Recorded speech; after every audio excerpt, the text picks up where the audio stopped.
Hello எல்லாருக்கும் வணக்கம், காலை வணக்கம். இது இன்றைக்கி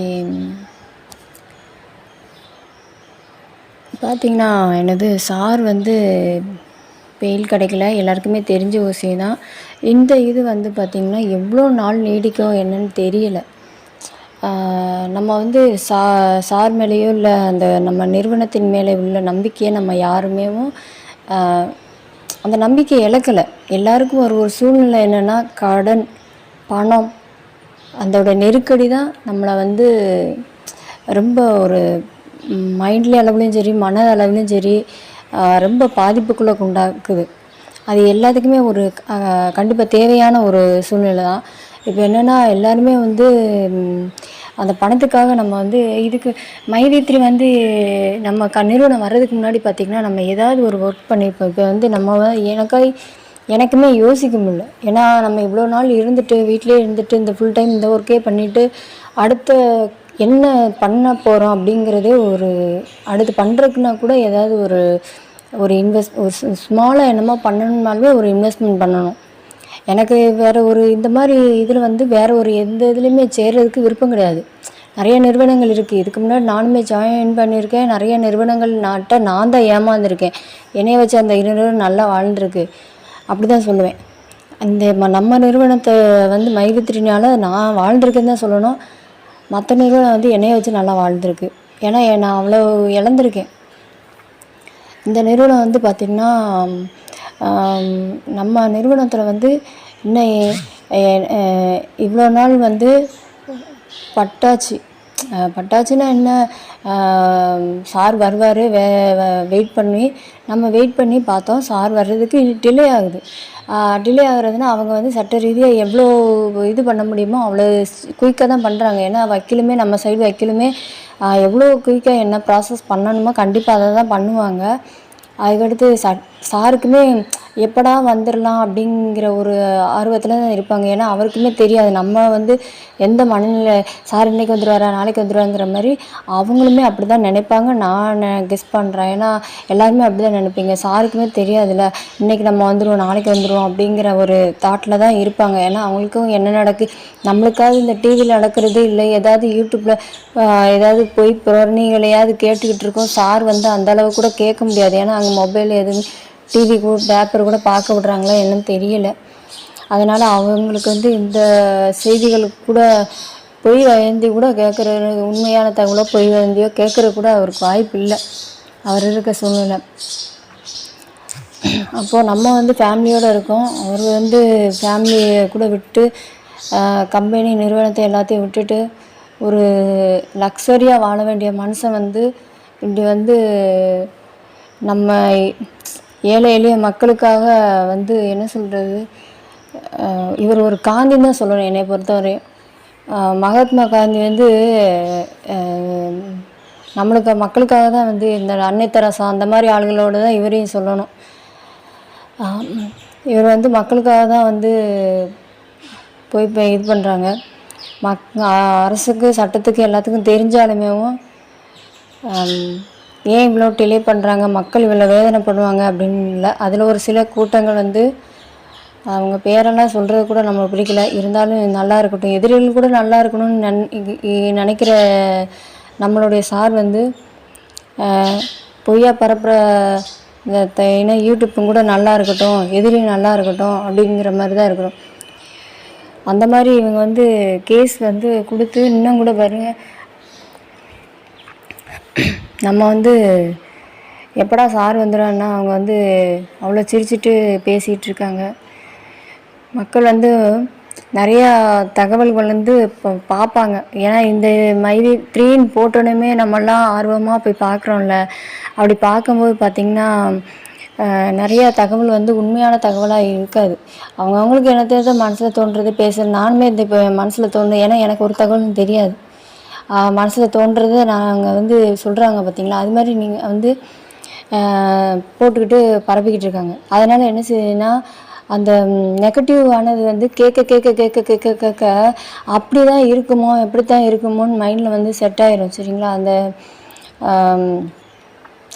கேடிவி வந்து ஒரு ப்ரெஷர் கொடுத்து எல்லாரும் வந்து நம்மளோ இல்லை எதிரியோ ஆப்போசிட்டில் இருக்கிற எதிரியோ வந்து அவரை ப்ரெஷர் பண்ணி அவருமே அடுத்து அவருக்கு தகவல் கிடைச்சாதான் அவருமே அவர் சொல்லுவார் நம்மளுக்கு.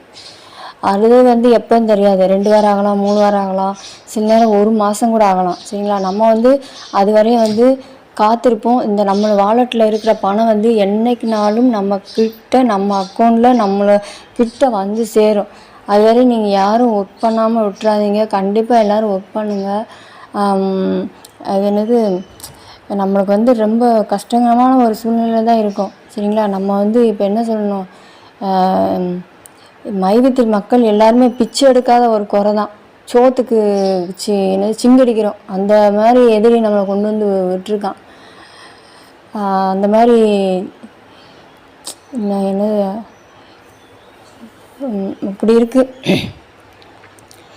மரண தருவாயில் இருக்கோம். ஆனாலும் என்ன செய்யுது,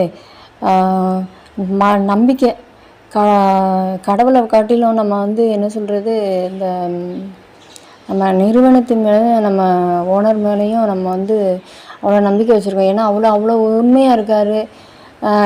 யாருமே நேராக பார்த்தது கிடையாது. ஏன்னா ஒரு சிலர் நேராக யாரும் பார்த்தது இல்லை. என்னென்னா நம்ம வீடியோ மூலமாக பார்த்துருக்கோம். ஆனால் நேரில் போய் அவர்கிட்ட வந்து நம்ம யாரும் நம்மளை மாதிரி கீழே இருக்கிறவங்க வந்து நிறைய பேர் பார்த்துருக்க மாட்டோம்.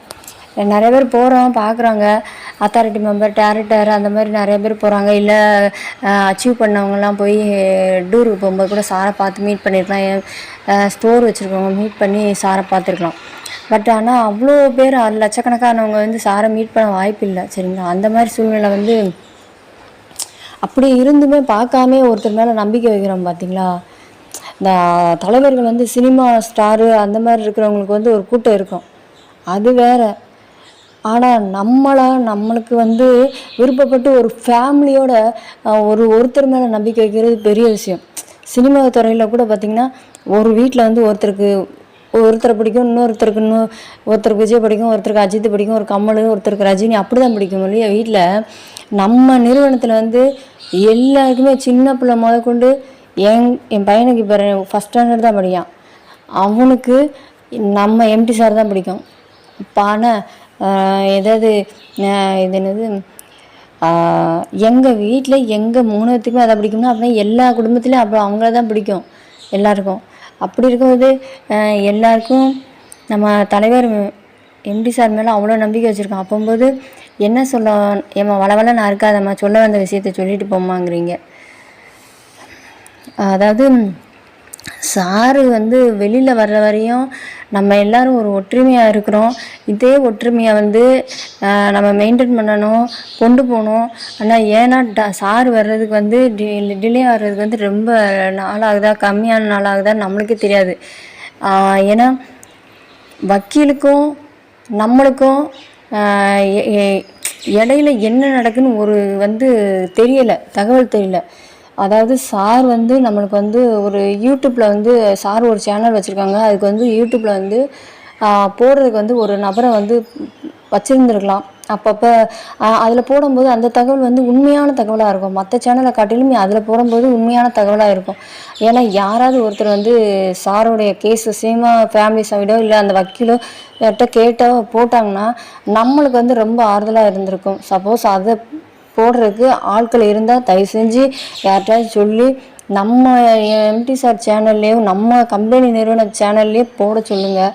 இதான் ரொம்ப நல்லாயிருக்கும். ஏன்னா மற்ற எல்லோரும் சொல்லி நல்ல கரெக்டாக சொல்கிறாங்களா, பொய்யான தகவல் சொல்கிறாங்களான்னு கேள்விப்படுறதை காட்டிலும் இதில் போட்டாங்கன்னா ரொம்ப நல்லாயிருக்கும். அதுக்கடுத்து கேட்டிங்கன்னா ஒரு வெப்சைடு ஓப்பன் பண்ணியிருக்கீங்க, அதுலேயாவது போடுங்க. ஏன்னா நிறையா பேர் எழுத படிக்க தெரியாதவங்களாம் இருக்காங்க. சரிங்களா? அதில் வந்து போய் இப்போ தான் வந்து ஏபிசிடி டைப் பண்ணிக்கிட்டு இருக்கிற ஆட்களும் நிறையா பேர் இருக்காங்க. இனிமேல் போய் யூடியூப் தெரியாத நபர்கள் நிறையா பேர் இருக்காங்க.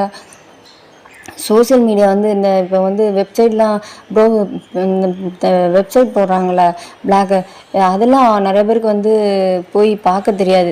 இருந்தாலும் நீங்கள் யாராவது அவங்க வந்து கம்பெனி யாராவது அந்த பொறுப்பாக போட்டாங்கன்னா அது வந்து மக்களுக்கு அத்தனை பேர்த்துக்கு வந்து ஒரு நல்லா இருக்கும், நல்லா பயனுள்ளதாக இருக்கும். அட்லீஸ்ட் வாரத்துக்கு ஒரு தகவலாவது கிடைக்கிற தகவலை போட்டிங்கன்னா நல்லாயிருக்கும். இன்னொரு என்னென்னா, ஜோனல் ஆஃபீஸ் ஏதாவது வந்து இதுக்கு முன்னாடி பார்த்திங்கன்னா வாரத்துக்கு ஒரு தடவை ஒரு மீட்டிங் வைப்பாங்க. அப்போ மீட்டிங் வைக்கும்போது அதை பற்றி தகவல் வந்து நம்மளுக்கு எல்லாருக்கும் கிடைக்கும்.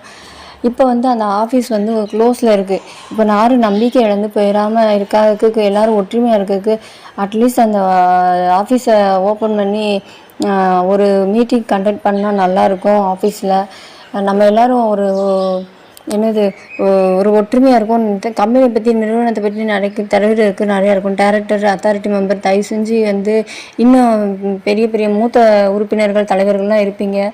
அவங்க எல்லோரும் ஒன்று கூடி பேசி தயவு செஞ்சு நம்ம எல்லோரும் ஒரே டீமாக ஒரு ஃபேமிலின்னு மையத்தில் இருக்கிறோம். நீங்கள் எல்லாம் சேர்ந்து ஒரு டிசிஷன் எடுத்து நம்ம ஏன்னா எல்லா டிஸ்ட்ரிக்ட்லேயும் இருக்கோம், எல்லாத்துக்கும் கொண்டு போகணும். ஸ்டேட் விட்டுலாம் இருக்கோம். நம்மளுக்கே தமிழில் இருக்கிறவங்களுக்கே இந்த பாடம் இருக்குது. ஒரு தகவல் தெரியலன்னா இப்போ ஆந்திரா மற்ற பிளேஸில் இருக்கிறவங்களுக்குலாம் எப்படி தெரியும்? தெரியாது. தயவு செஞ்சு நீங்கள் வந்து ஒரு ஏதாவது மீட்டிங் கண்டக்ட் பண்ணுங்கள். இல்லை ஆஃபீஸ், ஜோனல் ஆஃபீஸ் வந்து இஓ கண்ட்ரோலில் இருக்குது, ஏதாவது கண்ட்ரோலில் இருக்குது அப்படின்னா நீங்கள் வந்து ஒரு கூகுள் மீட்டிங்கோ இல்லை எப்படியாவது ஒரு ஏதாவது கண்டக்ட் பண்ணிங்கன்னா மீட்டிங் குரூப் டிஸ்கஸ் ஏதாவது டெலகிராமில் ஒரு மீட்டிங்கோ லைவ் ப்ரோக்ராமோ இல்லை அந்த மாதிரி ஏதாவது ஒன்று கண்டக்ட் பண்ணிங்கன்னா மக்களுக்கு வந்து தகவல் வந்து நம்ம எல்லாம் ஒன்று கூடுறதுக்கு நல்லாயிருக்கும். நம்ம வந்து ஆடு வந்து சேர்ந்து போயிடக்கூடாது. ஒரே டீமாக இருந்தோம்னா நல்லாயிருக்கும். இப்போ ஒற்றுமையாக தான் இருக்கும். நம்ம கஷ்ட காலங்கள்லேயும் யாரும் பிரிஞ்சு போல் நல்லா ஒற்றுமையாக இருக்கும். எல்லோரும் ஒன்றா தான் இருக்கும். என்ன சொல்லுவாங்க, ஒரு ஃபேமிலியில் அடித்தாலும் பிடிச்சாலும் சாவர வரையும் கூழாக கொஞ்சம் குடிச்சிட்டு நம்ம ஒற்றுமையாக இருக்கும்னு சொல்கிற மாதிரி அப்படி தான் இருக்கும். நம்ம எல்லோரும் ஒரு டைப்பில் மாதிரி சகோதர சகோதரியெல்லாம் தான் இருக்கும். ஆனாலும் நம்ம இந்த நம்பிக்கை இழந்து போடாமல் இருக்க நம்மளுக்கு வலுவூட்டுறதுக்கு நீங்கள் டைரக்டர், அத்தாரிட்டி மெம்பர்லாம் தயவு செஞ்சு நீங்கள் வந்து இதுக்கு ஏதாவது ஒரு முடிவு பண்ணுங்கள். அப்படி இருக்குன்னா நிறுவனத்துக்கு இன்னும் வலுவூட்டுறதா இருக்கும். ஏன்னா அங்கே நடக்கிற விஷயங்கள் எம்பி சாரை பற்றி தகவல்கள் வந்து வக்கீல் இவங்கெல்லாம் இருக்கிறவங்க பேசுகிறாங்கன்னா பெரிய பெரிய மூத்த உங்களுக்கு தான் தெரியும். கீழே இருக்கிற வரையும் மெம்பர் வரையும் தெரியாது. அப்போது எங்களுக்கெல்லாம் ஒரு உற்சாகம் மூட்டுறது, மோட்டிவேஷன் கொடுக்குறதுனா எங்களுக்கு உங்களால் தான் முடியும். இப்போ நீங்கள் ஒரு 4 பேர் 10 பேர் மட்டும் சொல்லிவிட்டு குரூப்பில் போட்டு விட்டிங்கன்னா எல்லோரும் பார்ப்பாங்களா என்னன்னு தெரியல. குரூப்பில் போட்டிங்கன்னா அப்படியே குரூப்பில் போட்டிங்கன்னா எப்படி வந்து சேரும் தெரியுமா தகவல்? அந்த வடிவேல் செம்பு கதை மாதிரி தான் இருக்கும். செம்பு கப்பேன், ஆனால் வந்து சேர்றது வந்து தாலி கட்டினா தான் செம்பு அந்த மாதிரி தான் வந்து சேருது தகவல் பூரா. அதனால் நீங்களே ஒரு டீமாக வந்து அரேஞ்ச் பண்ணிங்கன்னா அதில் விருப்பம் இருக்கிறவங்க, டைம் இருக்கிறவங்க, சார் வந்து எந்த விஷயத்துலையுமே கம்பல் பண்ணவே மாட்டாங்க யாருமே. அதே மாதிரி நீங்களும் கம்பல் பண்ண மாட்டீங்க தெரியும். ஏன்னா குரூப் அட்டன் வச்சுருந்தீங்கன்னா, மீட்டிங் பண்ணிங்கன்னா அங்கங்கே நடக்கிற விஷயங்கள் தெரிஞ்சிங்கன்னா நம்ம எல்லோரும் வந்து கலந்துக்கிட்டு மக்களுக்கு ஒரு ஒற்றுமையாகவும் இல்லை ஒரு உற்சாகமாகவும் அடுத்த கட்டம் என்ன பண்ணலாம், ஏது பண்ணலாம், நம்ம ஒன்றா இருக்கலாம் எதாக இருந்தாலும் அப்படின்னு என்னுடைய டிசிஷன். நீங்கள்லாம் தயவு செஞ்சு இதை என் வீடியோலாம் ஒரு 10 பேர் தான் பார்ப்பாங்க. அதையெல்லாம் கேட்டு எங்கேயாவது மேலே எங்கேயாவது அதிகாரம் இருந்தாங்கன்னா அவங்கள்ட்ட சொல்லுங்கள். ஒரு டைரக்டர் மெம்பர்கிட்ட வந்து சொல்லுங்கள் தயவு செஞ்சு. மக்களே, எனக்கு ரொம்ப பஞ்ச காலத்தில் தான் இருக்கும், இருந்தாலும் ஒற்றுமையாக இருப்போம். தயவு செஞ்சு கம்பெனி நிறுவனத்தில் நடக்கிற எல்லா விஷயத்தையும் நீங்கள் வந்து நம்ம தெரிஞ்சுக்கணும். அதுக்காக தான் நான் இவ்வளோ லென்த்தாக பேசியிருக்கேன். கொஞ்சம் இதுக்கு அரேஞ்ச் பண்ணுங்கள். நம்ம ஒற்றுமையாக இருப்போம், சரிங்களா? சார் வர வரையும் நம்ம எப்படி ப்ரேயர் பண்ணி ஒற்றுமையாக இருக்கோமோ அதே மாதிரி நம்மளும் இப்போ வரையும் இன்னமும் இருப்போம். இன்னும் எத்தனை மாதம், 1 மாதம் ஆனாலும் 2 மாதம் ஆனாலும் 4 மாதம் ஆனாலும் நம்மளுடைய வாலெட்டில் இருக்கிற பணம் நம்மளுக்கு வந்து சேரும். அது வரையும் காத்திருந்து ஏதாவது ஏண்ட வேலையை செஞ்சு நம்ம பொழப்ப நடத்துறதுக்கு அடுத்து போவோம். அது நிரந்தரம் இல்லை. நம்ம இப்போ வாழ்வாதாரத்தை ஓட்டணும். அது பண்ணிவிட்டு அடுத்து சார் எப்போ நம்மளுக்கு வெளியில் வர்றாங்களோ அப்போ வந்து மறுபடியும் நம்ம ஒர்க்கை வந்து கண்டினியூஸாக பண்ணுவோம், சரிங்களா? அது வரையும் நீங்கள் மனம் தளராமல் இந்த வேலையை பண்ணுவோம். அதுக்காக தயவு செஞ்சு இந்த மீட்டிங் ஏதாவது அரேஞ்ச் பண்ணுறதுக்கு உதவி செய்யுங்க. நன்றி, வணக்கம், பாய் பாய். உங்கள்கிட்ட இந்த விடைபெறுவது உங்கள் கலை. பாய்.